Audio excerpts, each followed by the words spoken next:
She barged up my driveway yelling, "This whole ranch is reserved for my realtors today. You need to leave now." I almost laughed, but her face was red with anger like she actually believed it.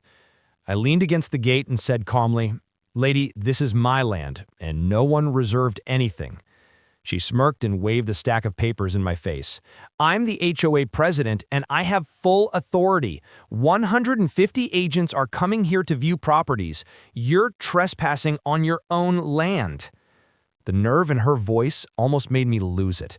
I had lived on this ranch my whole life. My father built that gate with his bare hands. And now some woman from down the road thought she could rent it out like a hotel lobby? Before I could answer, a convoy of cars started pulling up behind her. Realtors in suits, heels, and shiny shoes were stepping out, carrying clipboards like they were about to tour an open house. I shouted, "Nobody's coming past this gate." Karen threw her arms in the air and yelled so everyone could hear, "He's blocking official business! Call the cops! He's threatening us!" Phones went up instantly, people recording me like I was the bad guy. My hands clenched tight, but I kept my cool. I walked to the steel lock on the gate, clicked it shut, and said, "You want cops? Let's get the real ones here." That's when she froze for a second, then whispered to her little group, "He doesn't know what he's up against." Karen's face twisted with fake confidence as sirens echoed in the distance. She actually called them. She stood tall like she had already won, telling the crowd, "When the cops arrive, they'll drag him off his own porch. Watch and learn." The realtors chuckled nervously, whispering among themselves, unsure if they were actually trespassing or part of some official tour. I didn't move an inch. My boots stayed planted in the dirt while my dog growled low behind me. The first patrol car pulled up, lights flashing, and Karen ran toward it waving her arms like a traffic cop. "Officer, arrest this man. He locked me and my clients out of HOA property," she shrieked. The officer stepped out, hand resting on his holster, looking between us. "Ma'am, HOA property? This here is private ranch land. Who exactly gave you the right to gather people here?" he asked. Karen shoved her stack of papers into his hands, pages covered in HOA letterheads she probably printed herself. "Right there, signed authority. He's not the owner, he's a squatter." The officer flipped through the sheets, then raised an eyebrow at me. "Name?" I reached into my jacket slowly and pulled out a weathered folder. Inside was a deed with my family's name written on it, dated back nearly 50 years. "This land's been mine since the day my father passed, and I've got every right to defend it." The crowd of realtors shifted uncomfortably, whispering, some even backing toward their cars. Karen's grin wavered, but she snapped back fast. "He's lying. Those documents are fake. I had this place reserved for weeks." The officer folded his arms and gave her a long, cold stare. "Funny thing, ma'am. These papers you handed me, they don't carry any legal seal. Looks more like you printed them at Kinko's." The second patrol car stopped with a sharp halt, and when the door opened, Karen's smug expression returned like she had just summoned backup that would finish me off. Out stepped a tall officer with mirrored shades, his hand resting casually on his belt. Karen ran to him like she'd found her savior. "Finally, this is the one. Arrest him immediately. He's a squatter, a threat, and he's blocking my event." The officer didn't look at her first. He looked straight at me. His head tilted slightly, and then a grin cracked across his face. "Well, I'll be damned," he said, pulling off his glasses. "Haven't seen you since the academy." The realtors gasped. Karen's jaw dropped. "Academy?" she stammered. The officer stepped closer to me, ignoring her. "How long's it been, Lieutenant? 15 years?" he said, offering his hand. I shook it firmly. "Closer to 17, I replied, with a faint smile. "Didn't think I'd run into one of my rookies here." The realtors gasped. Karen's jaw dropped. "Lieutenant?" she repeated, her voice shrill. The officer turned to her, expression hard now. "Yeah, he trained half the force in this county, including me." Karen's face went pale, but she tried to recover. That doesn't matter. He's still trespassing on HOA land. I reserved this ranch legally," she screeched, waving her useless papers again. The officer snatched the stack from her hands, tore it in half, and let the shreds fall to the dirt. "Lady, this land is his. always has been. And you just brought 150 people to trespass. That's not authority. That's a crime." Gasps rippled through the crowd. A few realtors started walking quickly back to their cars, embarrassed they'd been dragged into this mess. Karen's desperation flared. She grabbed the officer's sleeve and hissed, "No, you don't understand. I can make this worth your while." That one sentence was enough to flip the whole scene on its head. The officer yanked his arm free so hard Karen nearly stumbled. His voice cut sharp. "Did you just try to bribe me in front of my men and 100 witnesses?" The other cop's eyes widened, and a couple of realtors actually pulled out their phones to record. Karen's mask slipped. Her polished, bossy tone cracked into something desperate. No, that's not what I meant. I was only offering a donation to the department. You know, goodwill." She forced a shaky laugh, but no one was buying it. I crossed my arms, watching her squirm. "Funny thing about goodwill," I said slowly. "It usually comes with a whispered price tag." The officer looked at me, then back at Karen. "Ma'am, I could put cuffs on you right now for attempted bribery. Add trespassing, false authority, and filing a fake police report. On top, you're digging yourself deep." Karen's face twisted. She pointed at me again, voice breaking. "This isn't fair. He's lying. He's dangerous. He threatened to lock me out, to hurt us." Her words tumbled out, but the crowd had already turned. Realtors muttered things like, "She dragged us here for nothing," and "This is embarrassing." One woman shouted, "You told us this was an official open house. We wasted our time." Karen spun around, panic flooding her eyes as her audience slipped away one by one, heels clicking on the gravel, car doors slamming. Her army of 150 was crumbling right before her. And then, like she couldn't stand losing control, she rushed to the gate and grabbed at the lock I'd set earlier. She shook it furiously, screaming, "This gate belongs to the community! You can't keep me out!" The steel didn't budge. The only thing that cracked was her voice. The officer stepped forward, handcuffs ready. "You're done, ma'am." But just before he snapped them on, Karen shouted something that froze the air cold. "You think this ends here? The HOA board is coming for you next!" Her scream echoed across the ranch, but the words hit harder than the sound itself. The HOA board? I could see from her face it wasn't just a bluff. She actually believed some bigger force was behind her. The officer tightened his grip on her arm, but I raised a hand. "Hold up," I said, keeping my eyes locked on hers. "What do you mean the board is coming for me?" Karen's lips curled into a shaky grin. "You think I'm the only one? This whole place, it's already on their list. They're planning to annex your land into the HOA zone. You won't own a single blade of grass once the paperwork goes through." The officer scoffed. "Annex land? Without his consent?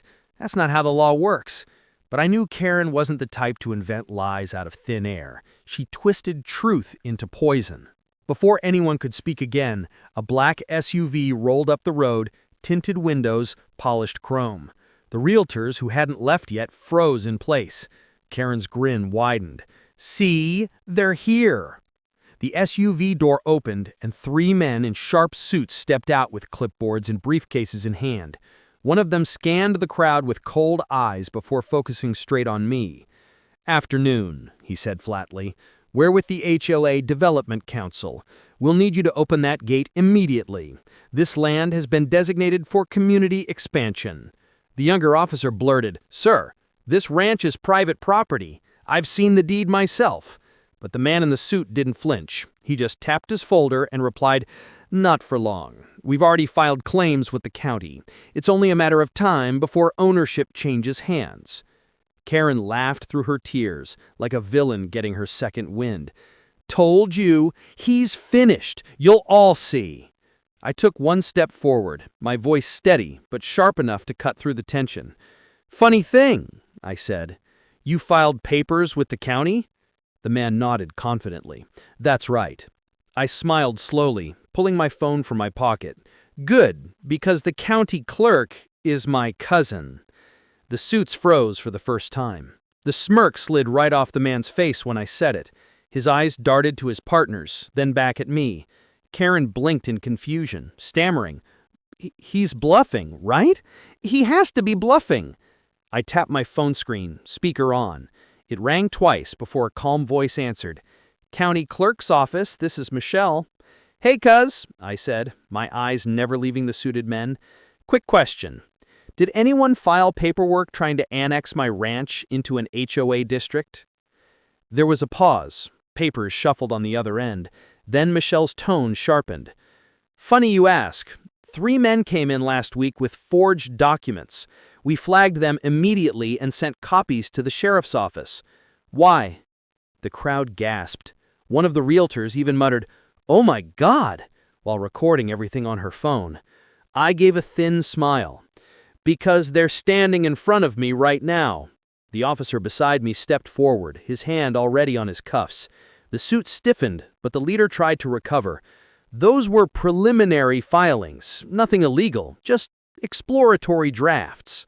Michelle's voice cut through the speaker loud enough for everyone to hear. "Exploratory drafts don't use stolen seals from the county registrar. Those men are facing felony charges." Karen's knees buckled. She whispered, "Wait, stolen seals?" Her bravado cracking. The leader of the suit snapped his briefcase shut and growled, "This isn't over."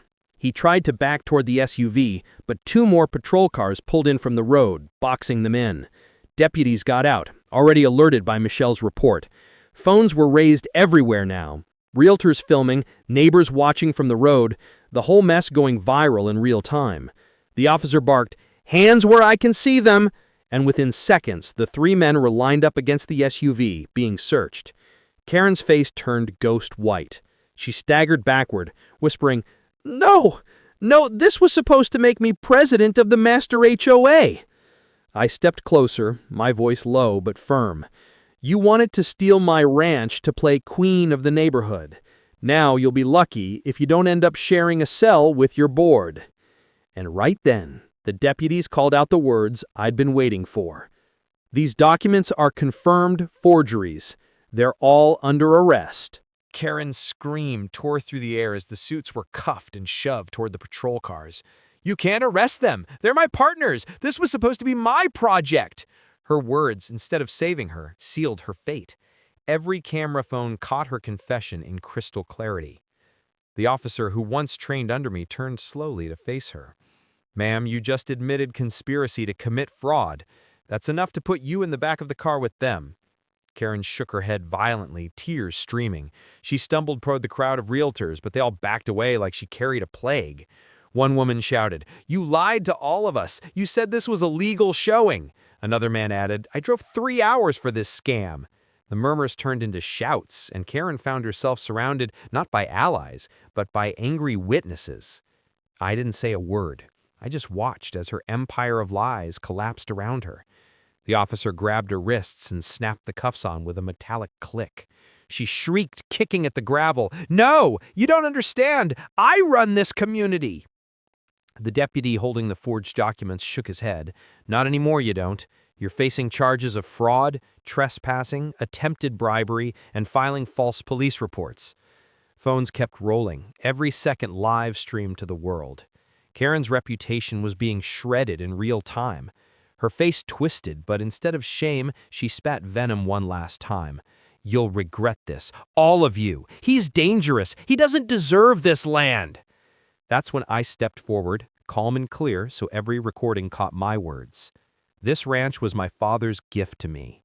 It's the only thing I promised to protect with my life.